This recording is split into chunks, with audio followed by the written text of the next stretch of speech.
இப்போ அடுத்த கேள்வி என்ன அப்படின்னா, ராஜபக்சேவினுடைய மகன் நமல் ராஜபக்சே வந்து இலங்கை அரச கவிழ்ப்போம் அப்படின்ற மாதிரி சொல்லியிருக்காரு. இது வந்து ஆட்சி மாற்றத்தை ஏற்படுத்துமா சார்?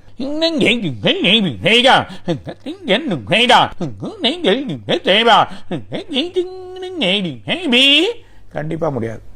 அப்படியே அவங்க ஆட்சி மாற்ற பண்ணாலும் திரும்பியும் இப்ப இருக்க ஆளுங்கட்சி தான் வரும். இவர் பெரிய மாற்றத்தை எடுத்துட்டு வந்திருக்காரு.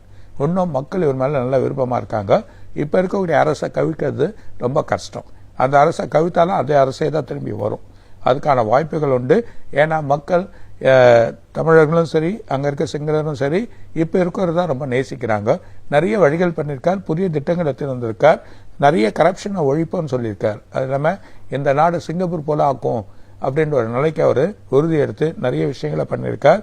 ரோடு லெவல்ல இருந்து, பில்டிங் லெவல்ல இருந்து, ஸ்ட்ரக்சர் லெவல்ல இருந்து கரப்ஷன் இல்லாம எல்லா வேலையும் நடக்கணும்னு செய்யக்கூடியதா இப்ப ஆளுங்கட்சி வந்திருக்கு. அதனால இவங்களோட பலம் வந்து பெருசா இருக்காது, பலனும் இருக்காது அப்படின்றத சொல்றாங்க.